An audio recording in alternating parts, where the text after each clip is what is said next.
గర్వాంధులు, దేవుని కంటే సుఖభావమును ఎక్కువగా ప్రేమించిన వారు. ఈ సహోదరి సహోదరులారా,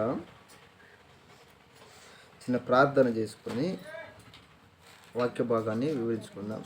మహాపరిశుద్ధుడు ప్రేమ కలిగిన తండ్రి, నీ ఘనమైన శ్రేష్టమైన నామానికి వందనములు స్తోత్రం తండ్రి. నాయన, మాకు కావాల్సిన ఆత్మీయ ఆహారాన్ని దయచేసి ఇక్కడున్న ప్రతి ఒక్కరి హృదయంలో నీ వాక్యము విత్తబడుటకు సహాయం చేయమని యేసు నామమున ప్రార్థన చేసినాం తండ్రి, ఆమేన్. ఈ 2 తిమోతి గ్రంథము 3వ అధ్యాయము 1వ వచనములో చెప్పబడిన మాటలు, అంత్య దినములలో అపాయకరమైన కాలము వచ్చుచున్నని. ముందు రోజుల్లో అంత్య దినములు అంటే చివరి రోజులు, చివరి గడియలు. ఈ రోజులలో ఎలా ఉండబోతుందన్నది భక్తుడు చెప్తున్నాడు. ప్రియ సహోదరి సహోదరులారా, భవిష్యత్తు గురించి చాలా ఆలోచిస్తాం మనం. భవిష్యత్తులో ఏమి జరిగిద్దో అనే ఆందోళన కానీ, భవిష్యత్తులో మంచి జరిగిద్ది అనే ఆనందకరమైన విషయాలు కానీ ఆలోచించటం జరిగిద్ది. అది ఎవరైనా సరే. అలాగనే ఈ సంఘములో ఉన్న విశ్వాసుల గురించి, సంఘములో ఉన్న అందరి గురించి చెప్పబడిన మాటలు, అంత్య దినములలో అపాయకరమైన కాలము రాబో రోజులు అంతా మంచిగా అనుకుంటున్నాం మనం. రాబో దినాలు అంతా మనం మేలు కోసమే అనుకుంటున్నాం. కానీ వాక్యము చెబుతుంది అపాయకరమైన కాలము. ఎందుకంట అలా తెలుసుకోవాలి. అపాయకరమైన కాలము వచ్చుతుందని తెలుసుకోవాలి. ఏలయనగా మనుషులు స్వార్థ ప్రియులు. స్వార్థం ఏమంటే, మనుషులు స్వార్థంగా ఉంటే అపాయకరమైన రోజులయ్యి. ఒక మనిషి స్వార్థంగా ఆలోచించిందంటే అవి అపాయకరమైన దినాల, అపాయకరమైన రోజుల. ఒకసారి ఆలోచించండి. ఈ మధ్యకాలంలో ఊరికి వెళ్ళాను. వెళ్ళినప్పుడు కొంతమందిని కలిసా. వాళ్ళు ఎప్పుడో 20-30 సంవత్సరాల నుంచి ఒక చిన్న జాబు చేస్తారు. అప్పుడు ఏదో తిరిగి వానీళ్ళు పట్టుకొని చిన్న ఉద్యోగం సంపాదించుకున్నారు. ఇప్పుడు ఆ ఉద్యోగం సంపాదించినప్పుడు ప్రభుత్వం మారింది. ఒకప్పుడు ప్రభుత్వం వేరు. వాళ్ళు సంపాదించుకొని అడితిరిగి చిన్న ఉద్యోగం సంపాదించుకుంది ప్రభుత్వం వేరు. తర్వాత ఉన్న అధికారాలు ఉన్న ప్రభుత్వం వేరు. ఇప్పుడు వచ్చిన అధికారం ప్రభుత్వం వేరు. ఇక్కడ 3 ప్రభుత్వాలు మారిపోయినాయి. ఈ 3 ప్రభుత్వాల్లో మొట్టమొదటిగా పరిపాలించిన ప్రభుత్వంలో వాళ్ళు చిన్న జాబ్ ఏదో తెచ్చుకున్నారు. ఇప్పుడు వచ్చిన ఈ ప్రభుత్వం వాళ్ళు ఏమండి, వీళ్ళ మీద తీసేయాలి. అలాగైనా సరే వీళ్ళని తీసేయాలి. వీళ్ళు మన పార్టీ వాళ్ళు కాదు. స్వార్థం వచ్చేసింది ప్రియ సహోదరు. వాళ్ళు అంటున్నారు, మేము గత 20 సంవత్సరాల నుంచి 25 సంవత్సరాల నుంచి మేము వాళ్ళని పట్టుకొని వీళ్ళని పట్టుకొని ఏదో చిన్న జాబు తెప్పించుకున్నాం. అది కాంట్రాక్ట్ కానీ ఏదో ఒక చిన్నది. కానీ దానిని కూడా లాకేసుకోవాలని చూస్తున్నారండి అని అంటున్నారు. మేము ఎవరి దగ్గర తీసుకుంది కాదు అది. వేరే వాళ్ళు ఎవరో ఇప్పుడు అధికారంలోకి వచ్చిన ప్రభుత్వం వాళ్ళు అనుభవిస్తుంటే ఆ అనుభవించిన దాన్ని తీసుకున్నది కాదు. మాకై మేము తిరిగితే అవకాశం వచ్చింది. దానిని ఈ రోజున లాగేసుకోవాలని చూస్తున్నారని చాలా బాధగా చెప్తున్నారు.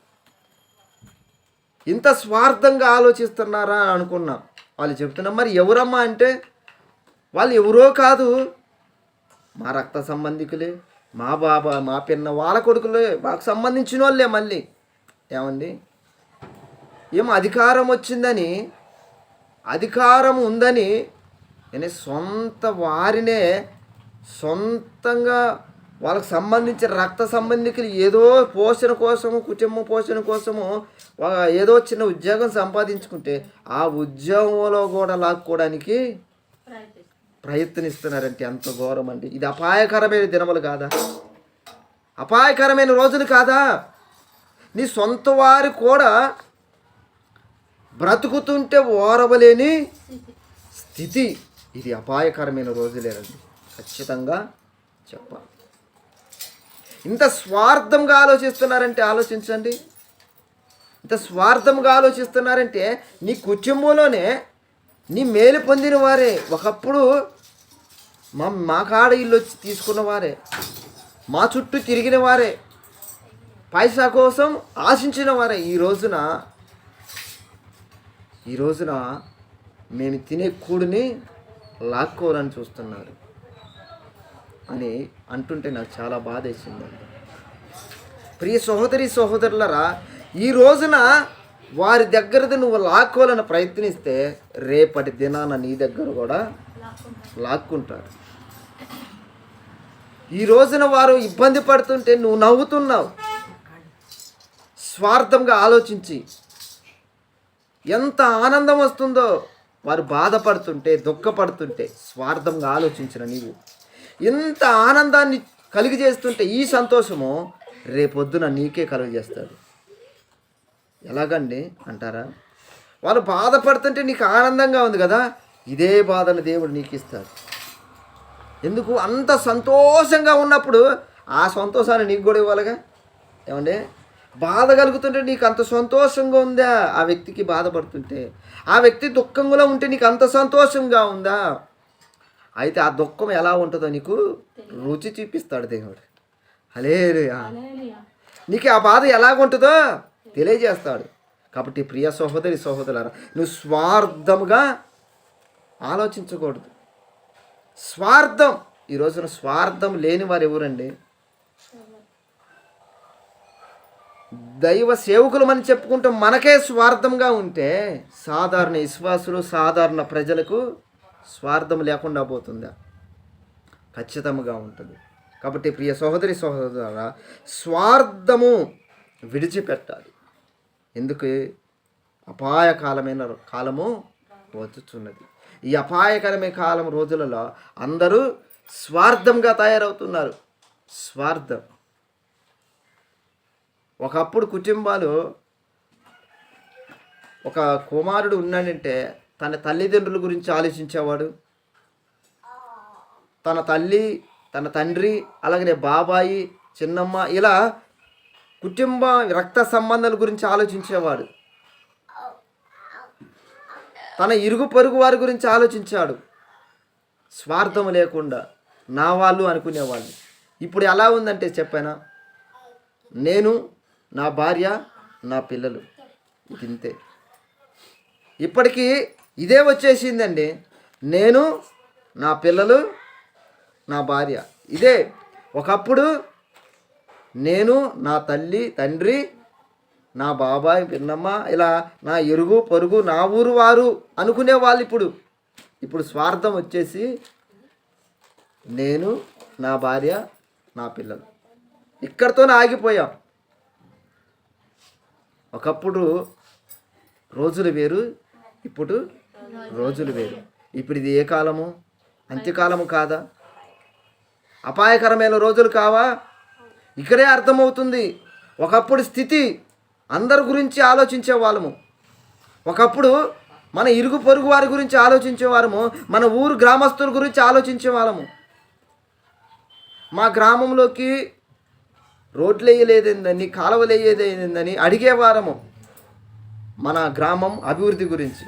ఇప్పుడు నాకేమిచ్చాను, నా కుటుంబానికి ఇచ్చాను, నా భార్యకి ఏమిచ్చాను, నా తల్లికి ఏమిచ్చాను, నా అక్కకి ఇచ్చామంటున్నా తప్ప మా గ్రామానికి ఏమిచ్చినామని అడగట్లంగా. స్వార్థం వచ్చేసి రేపటి దినాన ఏమవుతుందో, ఇంకెంత స్వార్థంగా ఆలోచిస్తామో. కాబట్టి ప్రియ సహోదరి సహోదరులారా, స్వార్థము విడిచిపెట్టాలి. ఈ అంత్యకాలంలో, ఈ అపాయకాలమైన రోజుల్లో చాలామంది స్వార్థంగా ఆలోచిస్తున్నారండి. చాలామంది ఇప్పటికీ స్వార్థంగా ఆలోచిస్తున్నారంటే ఒకసారి ఆలోచన చేయండి. నా వారు అనే లేదు, నా ఇరుగు పొరుగు వారు అనే లేదు, నా గ్రామస్తులు అనేది లేదు, నా పట్టణం వారు అనేది లేదు. స్వార్థంగా ఆలోచించి నేను బ్రతికితే చాలు, నా భార్య పిల్లలు బ్రతికితే చాలు అనుకుని బ్రతికేస్తున్నా. కాబట్టి ప్రియ సహోదరి సహోదరులారా, మరొకటి ధనాపేక్ష అంట. ఈ ధనాపేక్ష ఆ రోజున ఒక వ్యక్తి ఈ ధనాన్ని కోరుకొని ఒక రోగాన్ని తెచ్చుకున్నాడండి. ఈ రోజులు కూడా చాలామంది ఈ ధనాపేక్షతో దాని వెంబట పరిగెత్తి లేనిపోని రోగాలను తెచ్చుకుంటున్నారు. కారణము ధనాపేక్ష. డబ్బు వచ్చేటప్పుడు ఆనందంగానే ఉంటుంది, డబ్బు వస్తుందనే ఊహ ఎంతో బాగుంది. లక్షలు వస్తున్నాయి, ఒకరిని ముంచితే లక్షలు వస్తున్నాయి, ఒకరిని తొక్కేస్తే లక్షలు వస్తున్నాయి, ఒకరిని చంపేస్తే కోట్లు వస్తున్నాయి, ఒకరిని లేపేస్తే అధికారం వస్తుందని ఆనందపడుతున్నాం. అది వచ్చి తెచ్చిన తర్వాత రోగాలు పాలవుతున్నాం. కాబట్టి ప్రియ సహోదరి సహోదరులారా, ఈ ధనం అపేక్ష ఆ రోజున ఆ వ్యక్తి సంపాదించుకున్నాడు. ధనం కావాలని రోగాన్ని సంపాదించుకున్నాడు. ఎవరు ఆయన? గెహజీ. ఎవరమ్మడి తిరిగిన ఆయన? ఒక దైవ సేవకుడి దగ్గర పెరిగిన వ్యక్తి, ధర్మశాస్త్రం గురించి తెలిసిన వ్యక్తి, దేవుడి గురించి తెలిసిన వ్యక్తి. ఈరోజు లేరా? దేవుడి గురించి తెలిసినా, దైవ గ్రంథం గురించి తెలిసినా, దేవుని ఆజ్ఞలు తెలిసినా ధనాపేక్షతో పరిగెత్తినవారు. ఇప్పటికీ ధనము ఎన్ని కోట్లు వచ్చినా ఇంకా ధనము ఇయ్యండి అంటున్నారంటే ఇది ధనాపేక్ష కాదంటారు. నీ మాటలను బట్టి అర్థమవుతుంది. ఒక సహోదరుడు మధ్య కలిసిండు. ఎక్కడ పోతుంటే పాలన చర్చికి వెళ్తున్నా. ఇప్పుడు ఎక్కడికి వెళ్తున్నా వెళ్ళట్లా. ఏ మెసేజ్ ఇన్నా లాస్ట్కి వచ్చేలాగా ధనం కాడికి వస్తుండే ఆయన. ఏది చెప్పినా లాస్ట్కి ఇవ్వండి, జేబులో తీసేయండి, చేతిలో తీసేయండి. కానుక ఇవ్వాలని ఉన్నప్పుడు కానుక పెట్టేవాళ్ళు రాగానే తీసి ఇస్తాం కదా. తొందరగా జేబులోంచి పర్సులోంచి తీసి ఇవ్వండి. ఏంది ఈ ధనాపేక్ష కాదా అంటున్నా ఆయన. నిజమే, కానుక వేయాల్సిన సమయంలో కానుక మీ దగ్గరికి వస్తుంది. కానుక వేయాలనుకుంటే ఏంటంటే చెప్తే చాలు ఒక మాట, నిజమా కదా. కానీ ఏమండి, జేబులోంచి తీయండి, పర్సులోంచి తీయండి అంటే అది డబ్బు ఆశ, ఖచ్చితంగా ఆశ అండి, ధనాపేక్షే. కాబట్టి ప్రియ సహోదరి సహోదరులారా, మరి ఆ రోజున ఎమ్మటనే వచ్చేసింది అతనికి రోగం. మరి ఈ రోజున ఎంతగా ప్రాకులాడుతున్నా రావటం లేదండి రోగాలు. మరి ఎందుకంటే ఆయన కృప ఇంకా ఇస్తూనే ఉంది. ఇంకా మారతాడేమో, నా ఆజ్ఞడు తెలుసు, అయినా ఇతను విడిచిపెట్టట్లే ఈ ధనాపేక్ష. మారతాడు, చూద్దాం ఇలా నీ కోసం నిరీక్షిస్తున్నాడే దేవుడు ఈ రోజున. అలాంటి ఆశ తీసివే, ఈ ధనాపేక్ష ఆశ తీసివే. ఇక తప్పుగా అనుకోవద్దు. ఇంకొక ఆయన ఒక చర్చి కట్టేసిండు, కింద మందిరం పెట్టేసిండు, పైన ఇల్లు కట్టేసిండు. తీసుకుంది దేనికోసము? మందిరం కోసం. ఈ మందిరానికి ఇచ్చారు, పైన కూడా ఇల్లు కట్టేశారు.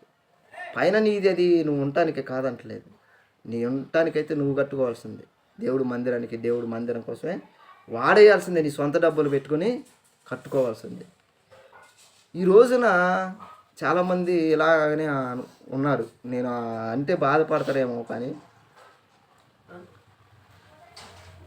సొంత ఇల్లు ఉండి కూడా ఎక్కడ స్థలం ఉంటే అక్కడ చర్చి కట్టేసి దాని మీద ఇల్లు కట్టేసుకొని రెంట్లకి ఇచ్చేసుకొని బతుకుతున్న ధనాపేక్షతో ఈ రోజున చాలామంది అలాగనే ఉన్నారు. ఈ ధనాపేక్ష అంత్యకాలంలో విశ్వాసులకే కాదు, దైవ సేవకులకు కూడా పాకేసింది. ఈ ధనాపేక్షతోనే అనేక మంది విశ్వాసులను పాస్టర్లు కాకుండా కూడా తొక్కేసింది. ఎవరు తొక్కేశారు? ఎవరు తొక్కేస్తున్నారు? డబ్బున్న సేవకుడు మంచి చేసి ఒక స్వచ్ఛమైన వాక్యాన్ని విత్తుదాం, మంచి ధనాపేక్ష లేకుండా వాక్యాన్ని ప్రకటిద్దాం అన్నవారిని సైతం తొక్కేస్తున్నామంటే ఇంకెంత ఇంకెంత ఆశ ఉంటుందండి వీళ్ళకి ధనాపేక్ష. కాబట్టి ప్రియ సహోదరి సహోదరులారా, ఈ భయంకరమైన కాలం రోజులలో స్వార్థము, ధనాపేక్ష ఇంకా చాలా ఉన్నాయి. అలా 4-5 చెప్పుకుంటూ పోయింది ఆయన. కానీ ఈ రెండు ఫస్ట్ ప్లేస్లో ఏమో స్వార్థం వచ్చేసింది, సెకండ్ ప్లేసు ధనాపేక్ష. ఈ భయంకరమైంది స్వార్థం. ఎందుకంటే ఈ స్వార్థంతో పక్కోడిని ముంచేస్తుంది, పక్కవాడిని నిలువున ముంచేసింది స్వార్థంతోనే. ఆ రోజున ఒక ఓడలో యోనా గారు అందరూ బాధపడుతుంటే తన స్వార్థము తాను చూసుకోకుండా నన్ను నీళ్ళల్లో పడవేయండి అన్నాడు. ఏమండి, నన్ను పడవేసి మీరు బ్రతకండి అన్నారు. ఈరోజున ఎవరు చెప్పగలుగుతున్నారండి? 10 మంది జనాల కోసము, నా రక్త సంబంధాల కోసం నేను పోయినా పర్వాలేదు అనేవాళ్ళు ఎవరైనా ఉన్నారా? మన ప్రభు అయితే ప్రజలందరి కోసము ప్రాణత్యాగం చేశాడండి, స్వార్థము లేకుండా. అలాంటి స్వార్థము లేకుండా ఉన్నారా ఈ రోజున? ఎవరు లేరు. ఈ రోజున ఎటు చూసినా, ఏ వ్యక్తి చూసినా తన జీవితంలో ఎంతో కొంత స్వార్థము ఉన్నది. ఒక వ్యక్తి లైన్లో నిలబడి అన్నం పెట్టించుకుంటుండు, దోశలు వేయించుకుంటుండు. ఇలా ప్లేట్ పెట్టుకొని ఇలా పెట్టి ఇలా మాట్లాడేలోపే ఈ ప్లేట్లో ఇది లాక్కొని పోతున్నారు. ఎంత స్వార్థం అండి!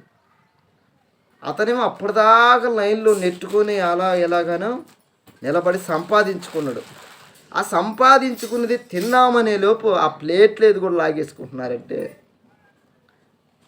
ఇంకా ఆ మూర్ఖులను ఏమనాలి? కష్టపడి సంపాదించుకోవటము చేత కాదు, కష్టపడి సంపాదించుకున్నోడిదేమో లాక్కొని తింటున్నాం. ఇది స్వార్థము, ఇది స్వార్థము. కాబట్టి ప్రియ సహోదరి సహోదరులారా, ఇలాంటి స్వార్థపు నీలో ఉంటే ఇకనైనా తీసివేసుకో. నా ప్రభువు చెబుతున్నాడు, ఇది అంతకాలము అపాయకరమైన రోజులు. ఈ అపాయకరమైన రోజులో నీవు ఉన్నావు. ఇలాంటప్పుడు స్వార్థం కలిగి నువ్వు ఆలోచిస్తే, స్వార్థంగా నీవు ఉంటే నువ్వు దేవుని దగ్గరికి రాలేవు, పరలోక రాజ్యంలకు రాలేవు. పైగా వీళ్ళు భక్తులే, మళ్ళీ రోజు దేవుని సన్నిధికి వచ్చేవారే, దేవుని గురించే ఆరాధించేవారే. వీరిలోనే స్వార్థం ఉందంటే సాధారణ విశ్వాసుల్లో, సాధారణ వ్యక్తులో ఇక స్వార్థము ఉండదా? కాబట్టి ప్రియ సహోదరి సహోదరులారా, స్వార్థము విడవాలి. ఈ స్వార్థము వలన అనేక కుటుంబాలు కూడా నాశనం అవుతున్నాయి. ఏమండి, ఎలా నాశనం అవుతున్నాయి అని అంటే, స్వార్థముతోనే ఒక వ్యక్తి దగ్గర నువ్వు లాక్కున్నావు అనుకో, ఆ వ్యక్తి నువ్వు చనిపోయేంత వరకు నీకు గుర్తుంచుకుంటాడు. చనిపోయేంత వరకు బాబాయ్ అని నిన్ను పలకరించగలుగుతాడా? చనిపోయేంత వరకు నీ కుమారులను పలకరించగలుగుతాడా? నీ కుటుంబానికి ఏదైనా ఆపద వచ్చిందనుకో, ఆ రోజున స్వార్థం చూసుకొని వాడిని ఇంట నిలువున ముంచేశావు. ఈ రోజున నీకు ఆపద వచ్చినప్పుడు నీ వెన్న తట్టి ఉంటాడా? వీడు నా ఇతగాడు మోసగాడు, మరి మీ బాబాయేగా, మీ అన్నే కదా, మీ తమ్ముడే కదా అని అంటూ, నా తమ్ముడైతే, నా వాడు అయితే స్వార్థంగా ఆలోచించి నా భూమిని లాక్కేసుకున్నాడు, స్వార్థంగా ఆలోచించి నా యొక్క ఇల్లు స్థలాన్ని ఆక్రమించేసుకున్నాడు, స్వార్థంగా ఆలోచించి నా మొత్తం తీసేసుకున్నాడు. నా వాడైతే ఇలా ఆలోచిస్తాడా? నా మేలు కోరేవాడైతే నాది ఆక్రమించుకుంటాడా? తీసుకుంటాడా? తీసుకోడు కదని ఆలోచన కలిగి ఉంటాడు. రేపొద్దున నువ్వు చనిపోతే నువ్వు ఏదైతే లాక్కున్నావో దానికి రెట్టింపు లాక్కోవాలని చూస్తాడే తప్ప నీ మీద ప్రేమ ఉండదు, నీ కుటుంబం మీద జాలి ఉండదు. పైగా నీ కుటుంబం ఇంకా దిగజారిన స్థితిలో ఉంటే చూసి ఆనందిస్తారు. కాబట్టి ప్రియ సహోదరి సహోదరులారా, స్వార్థము విడవాలి. స్వార్థము, అన్న తమ్ముడు, చాలా కుటుంబాలు స్వార్థంగా ఆలోచించే విడిపోతున్నాయండి. ఇద్దరు అన్నదమ్ములు ఉన్నారు అనుకో, ఇద్దరు అన్నదమ్ములు విడిపోవటానికి కారణము స్వార్థం. నా భార్య నే పిల్లలు సంపాదించి నేనే తినాలి, మా అన్న కొడుకులు, మా అన్న సంబంధించిన వాళ్ళు వాళ్ళందరూ తినేది ఏందని వేరే కాపురం పెట్టేస్తున్నారు. కాబట్టి ప్రియ సహోదరి సహోదరులారా, స్వార్థము విడిచి పెట్టాలి.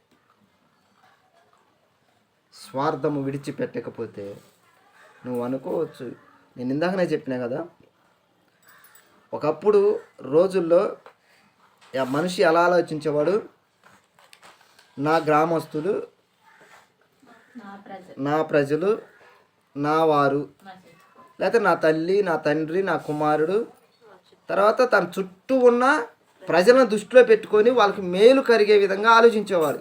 ఇప్పుడు జనాలు ఎట్టా, నేను, నా భార్య, నా పిల్లలు, అంతే, ఇంతవరకు చాలు, మేము బతికితే చాలు, శుభ్రంగా ఏసీ గదిలో బతికితే చాలు, ఎటువంటి బాధ లేకుండా బతికితే చాలు అనుకున్నారు. ఒకప్పుడేమో నా గ్రామస్తులకి ఎటువంటి బాధ లేకుండా చాలు, నా వారికి బాధ లేకుండా, నా రక్త సంబంధికులు, నా బాబాయ్ తరములు బాధ కలగకుంటే చాలు అని అనుకునేవారు.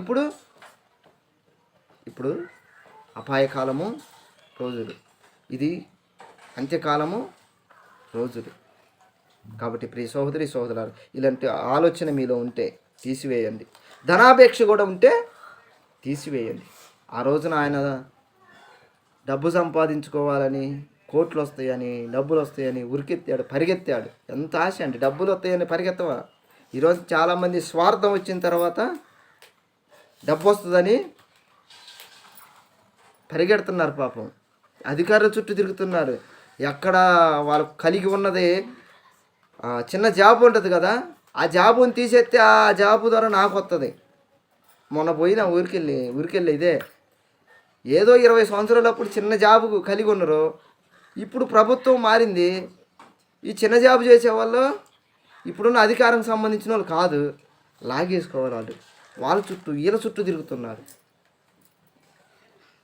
వాళ్ళ మన పార్టీ కాదు అని వాళ్ళ చుట్టూ తిరిగి, ఊళ్ళో ఉంటారు కదా కొంతమంది అధికారులు, వాళ్ళ చుట్టూ తిరిగి ఇలా జాబు కూడా తీసేపియాలని.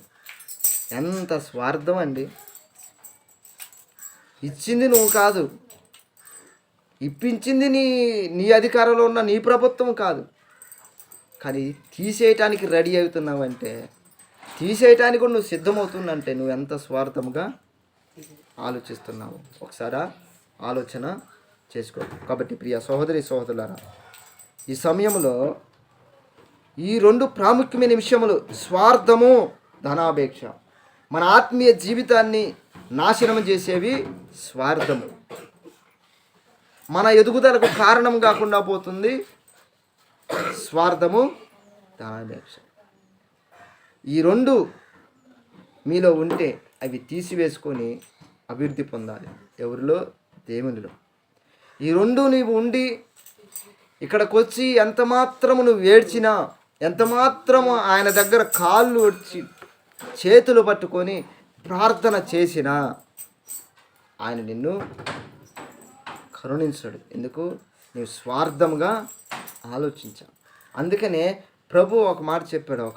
ఒక ఉపమానం. ఒక వ్యక్తి 10 రూపాయలు అప్పు ఇచ్చాడు. అతనికి అప్పు తీర్చలేని స్థితిలో, నేను తీర్చలేనంటే సరే అని క్షమించేశాడు. ఓకే, ఆనందపడ్డాడు అతను. ఇతను ఇంకొక వ్యక్తికి 10 రూపాయలు అప్పిచ్చాడు. అతను ఏమన్నాడు? నా వల్ల కాదు, నేను తీర్చలేను అన్నాడు. తీర్చలేను అంటే పీక పట్టుకున్నాడు. నువ్వెందుకు తీర్చవు అన్నాడు. పీక పట్టుకున్న వ్యక్తి అప్పు ఇంకొక వ్యక్తి దగ్గర తీర్చుకున్నాడు కదా. అతనేమో క్షమించేస్తే ఇతనేమో పీక పట్టుకున్నాడండి. అప్పుడు అసలు ఆయన వచ్చాడు. ఎరా, నేను నీకు 10 రూపాయలు అప్పిచ్చాను, నువ్వు కాళ్ళ వేలపడితే నా వల్ల కాదంటే నేను క్షమించాను, నీవు కూడా 10 రూపాయలు అప్పు ఇచ్చావు వేరే వాడికి, వాడు కూడా కాదు అంటే నువ్వు క్షమించాలి కదా. ఇంత స్వార్థంగా ఆలోచిస్తున్నావని అతన్ని ఎక్కడ పడేస్తాడండి? అగ్నిలో పడవేస్తాడు. నా అప్పు పోయిందిలేని ఆనందపడ్డాడు. మరి వేరే వాడు అప్పు కూడా నువ్వు రుణమాఫీ చేయాలి కదా. రుణమాఫీ చేయకుండా నా అప్పు పోయింది, అతను క్షమించేశాడు అని, అందుకనే నేను చేసిన పాపాలు అపరాధములు నన్ను క్షమించిన ప్రకారం ఇతరుల ఎడలా కూడా క్షమించాలని చెబుతుంది. నువ్వు ఇతరుల పాపాలు క్షమించకుండా, ఇతరుల ఎడల చేసిన దోషాలను క్షమించకుండా, నా ఈ దేవుడు క్షమించేశాడులే ఇక చాలు అని అనుకుంటే నువ్వు ఎక్కడికి వెళ్తావు? నరకానికి వెళ్తావు. ఇది స్వార్థంగా ఆలోచన చేస్తున్నా. కాబట్టి ప్రియ సహోదరి సహోదరులారా, స్వార్థంగా ఉండక నిస్వార్థంగా సేవ చేయండి, నిస్వార్థంగా ఉండండి. మీరేమి ఆశిస్తున్నారు? అది ప్రభు ఇవ్వాలంటే స్వార్థము లేకుండా ఉండాలి. స్వార్థము కలిగి ఉంటే నువ్వు ఖచ్చితంగా ఏది అందుకోదు ప్రభు దగ్గర నుంచి. ప్రభు దగ్గర నీవు కావాలన్నది ఆయన నీకు ఇవ్వాలంటే నీలో కనిపించినది స్వార్థము కనిపించకూడదు. స్వార్థము వలనే తమ జీవితాలను కోల్పోయినారు చాలామంది. స్వార్థంతోనే తమ జీవితాన్ని కోల్పోవటమే కాదు, చరిత్రలోనే కనుమరుగై పోతున్నారు. కాబట్టి ప్రియ సహోదరి సహోదరులారా, అట్టిదేమన్నా మీలో ఉంటే ఆ స్వార్థము తీసివేసుకొని మంచిగా నడవాలని ఆసక్తితో ఈ చిన్న మాటలు నన్ను హెచ్చరించి బలపరచునుగాక. దేవుడు దీవించి బలపరచునుగాక.